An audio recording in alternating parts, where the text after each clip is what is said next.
वज़ीर-ए-आज़म नरेंद्र मोदी ने virtual medium के जरिए 5वें बिम्स्टेक चोटी कॉन्फ्रेंस से किया खिताब। वज़ीर-ए-आज़म ने खलीज बंगाल के खित्ते में इक़्तिसादी और स्ट्रैटेजिक सलामती पर बाहिनी ताउन को बढ़ाने की ज़रूरत पर दिया जोर। श्रीलंका कर रहा है कॉन्फ्रेंस की मेज़बानी।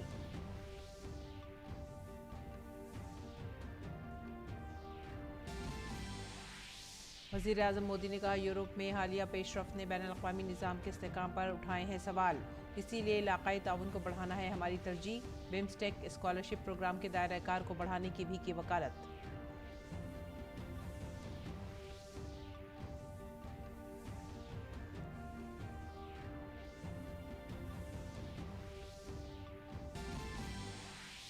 सदर जमहूरिया 1 अप्रैल को तुर्कमेनिस्तान और हॉलैंड के दौरे पर होंगे रवाना। भारत के किसी भी सदर का तुर्कमेनिस्तान का यह है पहला दौरा। 34 साल बाद भारत का कोई भी सदर करेगा हॉलैंड का दौरा। दोनों ममालिक के कसीरुल-जहती मफादात पर होगी तफसीली बातचीत।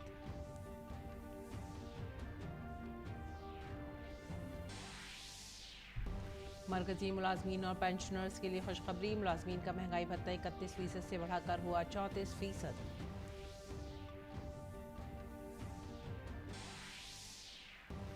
बीरभूम तशद्दुद पर बीजेपी की 5 रुकनी फैक्ट फाइंडिंग कमेटी ने कौमी सदर जेपी नड्डा को सौंपी रिपोर्ट। कमेटी ने टीएमसी और माफिया के दरमियान साजबाज का लगाया इल्जाम।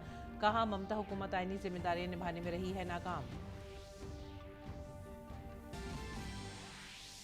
पार्लियामेंट के बजट इजलास में आज राज्यसभा में दर्ज फहरिस्त और दर्ज फहरिस्त कबायली ऑर्डर तरमीमी बिल 2022 बहस के बाद मंजूर। Chartered accountants, cost and works accountants और कंपनी सेक्रेटरीज तरमीमी बिल 2021 भी लोकसभा में मंजूर।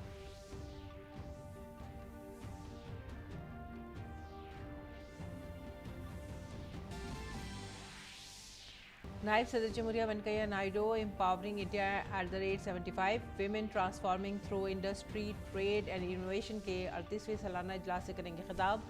जिंदगी के मुख्तलिफ शोबों में खवातीन की नुमाया कामयाबी को तस्लीम करने के लिए मुनक़्क़िद की गई है कॉन्फ्रेंस।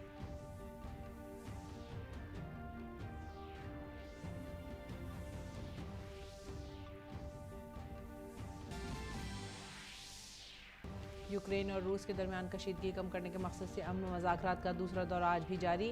रूस ने कीव और शुमाली शहर चर्निहाइव के अतराफ फौजी सरगर्मियां कम करने का किया वादा।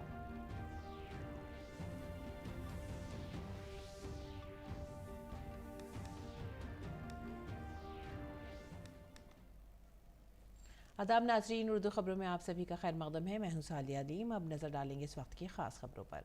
वज़ीर-ए-आज़म नरेंद्र मोदी ने आज 5वीं बिम्स्टेक चोटी कॉन्फ्रेंस से खिताब किया। कॉन्फ्रेंस का इनेकाद वर्चुअल तौर पर किया जा रहा है। इसकी मेज़बानी बिम्स्टेक के मौजूदा सदर श्रीलंका के जरिए की जा रही है। इस मौके पर वज़ीर-ए-आज़म ने कहा कि ये बिम्स्टेक के क़याम का 25वां साल है। वज़ीर-ए-आज़म ने कहा कि बाहमी तिजारत को फ़रोग़ देने के लिए बिम्स्टेक FTA की तजवीज़ पर आगे बढ़ना ज़रूरी है।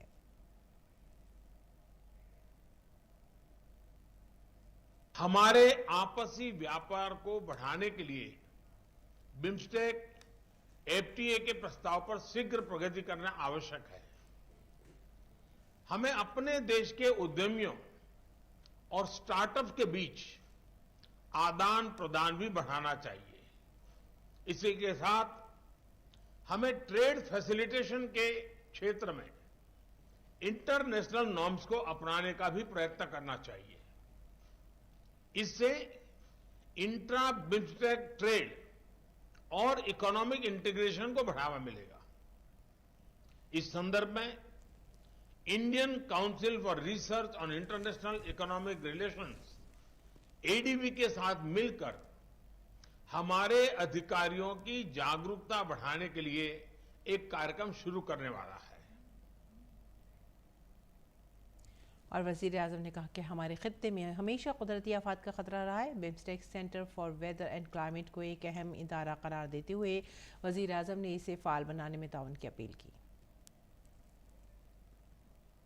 हमारे क्षेत्र पर हमेशा से प्राकृतिक आपदाओं का खतरा रहा है। डिजास्टर मैनेजमेंट, विशेषकर डिजास्टर रिस्क रिडक्शन पर सहयोग के लिए BIMSTEC centre for weather and climate एक महत्वपूर्ण संस्था है।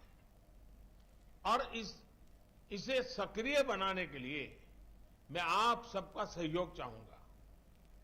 इस सेंटर के कार्य को पुनः शुरू करने के लिए भारत $3 मिलियन का योगदान करने को तैयार है।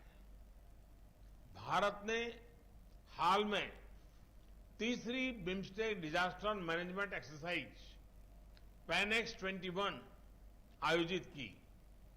इस तरह की एक्सरसाइजेज नियमित रूप से होनी चाहिए ताकि हमारे अधिकारियों के बीच डिजास्टर के समय साथ काम करने की इंस्टीट्यूशनल व्यवस्था मजबूत हो। वजीर आजम नरेंद्र मोदी ने कहा कि सिक्योरिटी के बगैर खत्ते की तरक्की को यकीनी बनाना नामुमकिन है। सुरक्षा के बिना हमारे क्षेत्र की समृद्धि या विकास सुनिश्चित करना असंभव है। काठमांडू में हमारी चौथी समिट में हमने आतंकवाद, ट्रांसनेशनल क्राइम और नॉन ट्रेडिशनल थ्रेट्स के खिलाफ क्षेत्रीय कानूनी ढांचे को सुदृढ़ करने का निर्णय लिया था। हमने अपनी लॉ एनफोर्समेंट एजेंसीज के बीच सहयोग बढ़ाने का भी फैसला किया था। मुझे खुशी है कि हमारा कन्वेंशन टू कॉम्बैट टेररिज्म पिछले साल से सक्रिय हो गया है। वजीर आजम ने ज़राई शुबे को बिम्स्टेक ममालिक की मईशत में रीढ़ की हड्डी करार दिया। उन्होंने कहा कि बिम्स्टेक ममालिक के पास वैल्यू एडेड ज़राई मसनूआत की एक इलाकाई वैल्यू चेन बनाने के लिए बेपनाह सलाहियत है, जिसके लिए भारत में मुकीम तरक्की पजीर ममालिक के रिसर्च और इंफॉर्मेशन निज़ाम RIS को उसके जामे मुतालिक की जिम्मेदारी सौंपी गई है। कृषि क्षेत्र सभी बिम्स्टेक देशों की अर्थव्यवस्था का आधार है। हमारे बीच वैल्यू एडेड कृषि प्रोडक्ट्स की रीजनल वैल्यू चेन बनाने की अच्छी संभावनाएं हैं। इसके लिए हमने भारत के एक संस्थान RIS को व्यापक अध्ययन करने का कार्य दिया है। वज़ारत ख़ारजा के एडिशनल सेक्रेटरी रविंद्र टंडन ने नई दिल्ली में मीडिया से खिताब किया। एडिशनल सेक्रेटरी ने कहा कि बिम्स्टेक चार्टर पर कोलंबो में दस्तखत किए गए हैं, जो इसकी तंजीम की बैनुल-अक़वामी सतह पर पहचान के समत में मददगार साबित होगा। The fourth element of context was the significant achievement of signing the charter. This in some sense caps a process of formalizing this grouping into a proper regional organization, and this was the main outcome of this summit.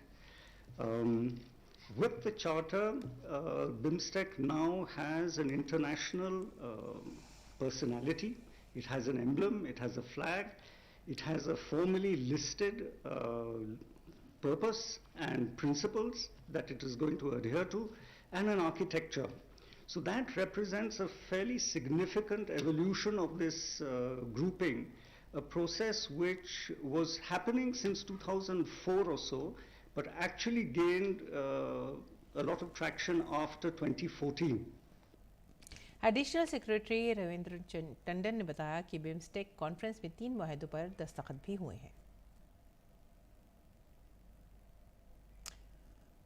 सदर जमहूरिया रामनाथ कोविंद 1 अप्रैल को 2 मुल्कों के दौरे पर रवाना होंगे। वजारत ख़ारजा ने press conference में सदर रामनाथ कोविंद के तुर्कमेनिस्तान के मुजव्वज़ा दौरे के बारे में बताया। वजारत ख़ारजा के सेक्रेटरी संजय वर्मा ने बताया कि भारत के सदर जमहूरिया 1 से 4 अप्रैल तक तुर्कमेनिस्तान का दौरा करेंगे और ये भारत की किसी भी सदर का पहला दौरा होगा। Delegation will be the Honorable Minister of State for Fisheries, Animal Husbandry and Information and Broadcasting, Mr. L. Murugan, and Member of Parliament Dilip Ghosh. 1st to 4th April, this will be the first ever visit by a President of India to Turkmenistan. It's been 30 years since Turkmenistan was established. We're also marking 30 or 3 decades of diplomatic relations between our two countries. And also, importantly, this visit is within 2 weeks of the new president of Turkmenistan, who was inaugurated, I think, on the 19th of March. So this will be the first biggest incoming visit for the newly appointed president of Turkmenistan. वज़ारत ख़ारजा के secretary Sanjay Verma ने कहा कि सदर जमहूरिया रामनाथ कोविंद के दौरे के दौरान दोनों ममालिक के दरमियान मुख्तलिफ दो तरफ़ा माहिदों पर दस्तखत किए जाएंगे। और वज़ारत ख़ारजा ने कहा कि सदर जमहूरिया रामनाथ कोविंद 4 से 7 अप्रैल तक नीदरलैंड का दौरा करेंगे। अक्टूबर 2019 में नीदरलैंड के शाह और मलिका के दौरे हिंद के बाद ये भारत का पहला आला सतही दौरा होगा। भारतीय सदर जमहूरिया का नीदरलैंड का आखिरी दौरा 34 साल पहले 1988 में हुआ था, जब सदर जमहूरिया आर वेंकट रमन ने नीदरलैंड का दौरा किया था। On the economic and commercial front, Netherlands is the 5th largest investor in India after Mauritius and Singapore for the financial year 21, with FDI inflow of about $2.8 billion. But for the period from the year 2000 to 2021, Dutch investments in India stand almost at $38 billion, making it the 4th biggest FDI investor in India. There are over 200 Dutch companies present in India, and likewise there are about 300 Indian companies in the Netherlands. This includes also startups. May I also mention here that the Netherlands is the 3rd European country after Germany and France to come up with the policy guidelines on the Indo-Pacific, and they have also significantly influenced the EU's Indo-Pacific strategy, which was announced in September last year. वज़ारत ख़ारजा ने बताया कि 2021 में Netherlands Bharat में 5वां सबसे बड़ा सरमायाकार रहा है। और राज्यसभा में आज दर्ज फ़हरिस्त ज़ातों और दर्ज फ़हरिस्त क़बाइल ऑर्डर तरमीमी बिल 2022 मंजूर कर लिया गया। ये तरमीमी बिल झारखंड की भगवता बिरादरी को दर्ज फ़हरिस्त ज़ात से दर्ज फ़हरिस्त क़बाइल की फ़हरिस्त में शामिल करने के लिए लाया गया है। दर्ज फ़हरिस्त ज़ातें और दर्ज फ़हरिस्त क़बाइल आइन तरमीमी बिल 2022 पर बहस के जवाब में क़बाइली उमूर के मरकज़ी वज़ीर अर्जुन मुंडा ने कहा कि क़बाइली इलाक़ों में तरक्की हुकूमत की तरजीह है और हुकूमत की तरफ से अब तक किए गए कामों से मुस्बत तब्दीली देखी जा रही है। भगवता ज़ात को दर्ज फ़हरिस्त ज़ात से दर्ज फ़हरिस्त क़बाइल में शामिल करने के बिल पर उन्होंने कहा कि हुकूमत दूसरी रियासतों के मुतालबे पर भी तेज़ी से काम कर रही है। माननीय प्रधानमंत्री के नेतृत्व में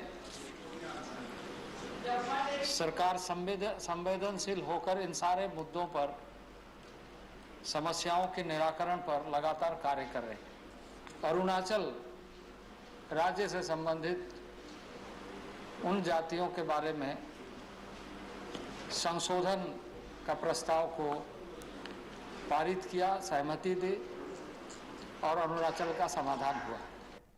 अपने जवाब में क़बाइली उमूर के वज़ीर अर्जुन मुंडा ने एकलव्य मॉडल स्कूल पर भी बात की। उन्होंने कहा कि एकलव्य मॉडल स्कूल की अब हर तरफ बात हो रही है। उन्होंने बताया कि पहले सिर्फ 119 स्कूल थे, आज 367 हैं। पहले ये स्कूल हर ज़िले में थे, आज हर ब्लॉक में मौजूद हैं।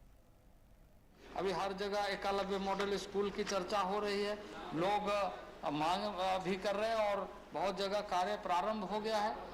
और आप जानते हैं कि पिछले कई वर्षों में यदि आप देखें तो यदि हम 2013-14 की बात करें तो 167 था, आज उसकी स्वीकृति 679 हो गई है। और जो संचालित विद्यालय है वो पहले 119 था, अब 367 हो गई है। और ये विद्यालय बहुत ही कोशिश ये हो रहा है कि इसकी गुणवत्ता में कैसे सुधार हो और व्यवस्थित ढंग से शिक्षा मिले और क्वालिटी एजुकेशन का जो लक्ष्य है वो पूरा हो। पहले ये विद्यालय जिले में एक होते थे, लेकिन अब प्रखंड स्तर पर एक एक बनाया जा रहा है। और ICAI को मजबूत बनाने के लिए chartered accountants, cost and works accountants और कंपनी सेक्रेटरीज तरमीमी बिल 2021 आज लोकसभा से मंजूर कर लिया गया। ये bill chartered accountants act 1949, cost and works accountants act 1959 और कंपनी सेक्रेटरीज एक्ट 1980 की कुछ अहम दफात में तरमीम करेगा। ये बिल चार्टर्ड अकाउंटेंट्स पर रेगुलेटरी ज़ाब्ते को सख्त करेगा। इसके साथ ही कास्ट अकाउंटेंट्स और कंपनी सेक्रेटरीज की आला यूनिटी को नए इख्तियारात भी मिलेंगे। गुज़िश्ता चंद सालों में कई माशी जराइम में चार्टर्ड अकाउंटेंट्स का किरदार मशकूक पाया गया है और वो भी रेगुलेटर्स की जद में आ चुके हैं। साथ ही हुकूमत कंपनियों में होने वाली मुमकिना बेज़ाब्तियों पर लगाम लगाने की भी मुसलसल कोशिश कर रही है। इसी को मद्देनज़र रखते हुए हुकूमत ने ये तरमीम की है। बिल पर बहस के जवाब में मरकज़ी वज़ीर ख़ज़ाना निर्मला सीतारमन ने कहा कि बिल में तब्दीलियाँ बैनुल-अक़वामी मयारात के मुताबिक हैं और इससे ख़ुद मुख्तारी पर कोई असर नहीं पड़ेगा। I want to state up front, sir, that there is no proposal here or no intention here to impinge upon the autonomy of these three institutions. Not at all. There is no proposal, not even a faint intent to dilute the autonomy of these three institutions. The three institutes at present are responsible for all the functions concerning the qualification, licensing and regulation of their conduct. And they will continue to perform those functions. आगे बढ़ेंगे अगली खबर की तरफ। वज़ीर आज़म नरेंद्र मोदी ने आज राजस्थान के वज़ीर आला अशोक गहलोत से सरिस्का टाइगर रिजर्व में लगी आग के मसले पर बात की। ज़राए के मुताबिक वज़ीर आज़म ने वाक़े पर दुख का इज़हार किया और वज़ीर आला को मरकज़ी हुकूमत की जानिब से हर मुमकिन मदद की यकीन दहानी कराई। राजस्थान के अलवर में सरिस्का टाइगर रिजर्व से मुत्तसिल मलीचा गांव में मंगल को ज़बरदस्त आग लग गई। आग इतनी शदीद थी कि आग पर काबू पाने के लिए फायर ब्रिगेड के अलावा भारतीय फ़िज़ाइया के हेलीकॉप्टर की मदद ली गई। मरकज़ी वज़ीर नितिन गडकरी ग्रीन हाइड्रोजन से चलने वाली कार में पार्लियामेंट गए। मरकज़ी वज़ीर ने कहा कि वज़ीर आज़म की आत्मनिर्भर भारत के सिमत में एक और कदम उठाया गया है। हमारे मुल्क में ग्रीन हाइड्रोजन पैदा होगी, इसके स्टेशन भी बनेंगे और मुल्की इंपोर्ट भी बच जाएगी, नई मुलाजमतें पैदा होंगी और भारत हाइड्रोजन बरामद करने वाला मुल्क बन जाएगा।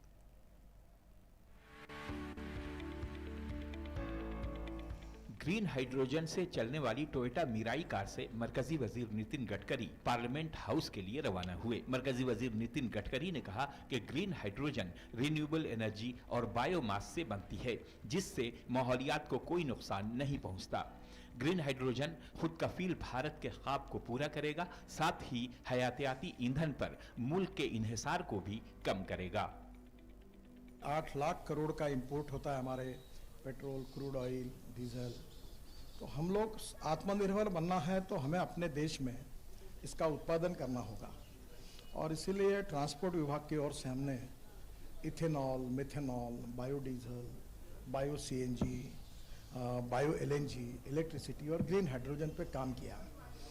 ग्रीन हाइड्रोजन का मतलब होता है जो पानी से निकलता है वो हाइड्रोजन, उसके ऊपर गाड़ी चलती है। मरकजी वजीर ने ट्रांसपोर्ट ईंधन के तौर पर ग्रीन हाइड्रोजन के इम्कानात पर जोर दिया। साथ ही कहा कि आगे ग्रीन हाइड्रोजन पर बसें, ट्रक और कार चलाने का भी मंसूबा है, जो शहरों में सीवेज के पानी और ठोस कचरे का इस्तेमाल करके बनाई जाएगी। हमें हाइड्रोजन जो चाहिए वो ग्रीन चाहिए ताकि इकोलॉजी एंड एनवायरनमेंट को प्रोटेक्ट करने के लिए, इसलिए ये पहली कार है। इसके स्टैंडर्ड्स भी हमने तय किए हैं। निश्चित रूप से अब ये मैन्युफैक्चरिंग भी शुरू होगी, ग्रीन हाइड्रोजन की निर्मित भी होगी, इसके स्टेशन भी होंगे, देश का इंपोर्ट भी बचेगा और साथ सबसे बड़ी बात यह है कि इसके कारण एक नए रोजगार भी निर्माण होंगे। और केवल हम हाइड्रोजन जो है 3000 करोड़ का मिशन भारत सरकार ने शुरू किया है, हम अब हाइड्रोजन को एक्सपोर्ट करने वाले, एनर्जी को एक्सपोर्ट करने वाली कंट्री बनेंगे। भारत सरकार ने 3000 करोड़ रुपए का मिशन नेशनल ग्रीन हाइड्रोजन तैयार किया है। मिशन के जरिए साल 2030 तक 50 लाख टन ग्रीन हाइड्रोजन की पैदावार का निशाना रखा गया है। हासिल शुदा निशाने से मुल्क हाइड्रोजन की बरामद भी कर पाएगा और रोजगार के नए मौके भी पैदा होंगे। आज पायलट प्रोजेक्ट के रूप में ग्रीन हाइड्रोजन से चलने वाली एक कार की लॉन्चिंग की है। ग्रीन हाइड्रोजन से चलने वाले इस कार से जो जीवाश्म ईंधन से जो भारत की निर्भरता है दूसरे देशों पे, उसमें कमी आएगी। साथ ही जो कार्बन उत्सर्जन की बात हो रही है, कार्बन उत्सर्जन को कमी करने में भी मदद मिलेगी। कैमरामैन मोहित जोशी के साथ Dheeraj Kumar, DD news, Delhi. BJP मगरबी बंगाल के बीरभूम जिले के तहत रामपुर हाट ब्लॉक के बागतोई गांव में 9 लोगों को जिंदा जलाने के वाक़े में रियासत की ममता बनर्जी हुकूमत पर दबाव बनाए हुए है। बंगाल बीजेपी सदर सुकांतु मजमुदार की क़यादत में तशद्दुद पर पार्टी की तरफ से तश्कील दी गई 5 रुकनी फैक्ट फाइंडिंग कमेटी ने आज पार्टी के कौमी सदर JP नड्डा को अपनी रिपोर्ट पेश की। बीजेपी की तरफ से तश्कील दी गई फैक्ट फाइंडिंग टीम में उत्तर प्रदेश के साबिक़ DGP और राज्यसभा MP पुरजालाल, मुंबई के साबिक़ पुलिस कमिश्नर और BJP MP Satyapal Singh, Karnataka cadre के साबिक़ IPS और राज्यसभा MP KC राम मूर्ति, मगरबी बंगाल बीजेपी के सदर सुकांतु मजमुदार और मगरबी बंगाल कैडर की साबिक़ IPS और पार्टी के कौमी तर्जुमान भारती घोष शामिल थी। और मरकज़ी हुकूमत ने मरकज़ी मुलाजमीन के लिए महंगाई भत्ते में इजाफा किया है। इसमें 3% इजाफा किया गया है। बढ़ती हुई महंगाई बढ़े हुए महंगाई भत्ते का इतलाक 1 जनवरी 2022 से होगा। हुकूमत के इस इजाफे से अब 1 करोड़ से ज़ायद सरकारी मुलाजमीन और पेंशनर्स का DA बढ़कर 34% हो गया है। DA बढ़ाने का फैसला वज़ीर-ए-आज़म नरेंद्र मोदी की ज़ेर सदारत मरकज़ी काबीना की मीटिंग में किया गया। मरकज़ी काबीना की मीटिंग में मरकज़ी हुकूमत के मुलाजमीन को महंगाई भत्ते की एक इजाफी किस्त और पेंशनरों को महंगाई रिलीफ की एक इजाफी किस्त जारी करने को मंजूरी दी गई। हुकूमत की जानिब से कहा गया है कि महंगाई भत्ते को बुनियादी तनख्वाह के और महंगाई राहत को बुनियादी पेंशन के 31% की मौजूदा शरह से 3% बढ़ाकर 34% कर दिया गया है। इसका इतलाक 1 जनवरी 2022 से होगा। यह कीमतों में इजाफे की तलाफी के लिए किया गया है। अब सरकारी मुलाजमीन को भी जनवरी, फरवरी और मार्च के बकायाजात मिलेंगे। मरकज़ी मुलाजमीन को महंगाई अलाउंस और पेंशनरों को महंगाई रिलीफ की वजह से सरकारी ख़जाने पर सालाना 9,544.50 करोड़ रुपए का मुश्तरका बोझ पड़ेगा। इससे तकरीबन 47.68 लाख मरकज़ी हुकूमत के मुलाजमीन और 68.62 लाख पेंशनरों को फ़ायदा पहुँचेगा। बात करेंगे खाम तेल की। खाम तेल की कीमत में मामूली इजाफा हुआ है। बुध को ब्रेंट खाम तेल $112 फी बैरल की सतह पर देखा गया। इसका असर मुल्क में पेट्रोल और डीजल की कीमतों पर भी नजर आया। गुज़िश्ता चंद दिनों में मकामी सतह पर ₹5.60 फ़ी लीटर का इजाफा हुआ है। कल राज्यसभा में वज़ीर ख़जाना ने बजट पर बहस के जवाब में कहा था कि आलमी सतह पर सप्लाई की रुकावटों ने कीमतों पर असर डाला है। वज़ीर ख़जाना ने कहा है कि रूस और यूक्रेन के बहरान के बायस दुनिया भर में खाम तेल और दीगर अशिया की कीमतों में इजाफा हो रहा है और 137 दिनों तक मुल्क में पेट्रोल और डीजल की कीमतों में कोई इजाफा नहीं हुआ। जब रूस ने 24 फरवरी को यूक्रेन पर हमला किया तो भारत के लिए खाम तेल की कीमतें $100 फी बैरल की सतह पर थीं। 9 मार्च को जब दुनिया भर में खाम तेल की कीमत $140 तक पहुँच गई, भारत के लिए औसत दरामदी कीमत $129 के करीब पहुँच गई। वज़ीर ख़जाना ने UPA हुकूमत के जारी करदा ऑयल बॉन्ड्स का भी हवाला दिया, जिनकी अदायगी 2026 तक की जानी है। ब्लूमबर्ग को दिए गए एक इंटरव्यू में मुल्क के चीफ इक़्तिसादी मुशीर V अनंत नागेश्वरन ने कहा कि अगर खाम तेल की कीमतें औसतन $100 की सतह पर रहती हैं तो मौजूदा सूरत हाल को बग़ैर किसी तब्दीली के काबू किया जा सकता है।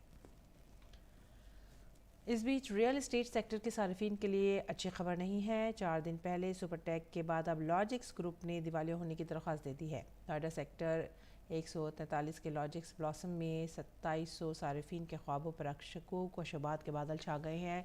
2011 में शुरू किया गया प्रोजेक्ट अभी मुकम्मल होना बाकी है। कंपनी पर नोएडा अथॉरिटी के 500 करोड़ रुपए वाजिबुल अदा हैं। पिछले हफ्ते सुपरटेक ACLT की पनाह में गया और तकरीबन 10,000 सार्फिन की मुश्किलें बढ़ गई हैं।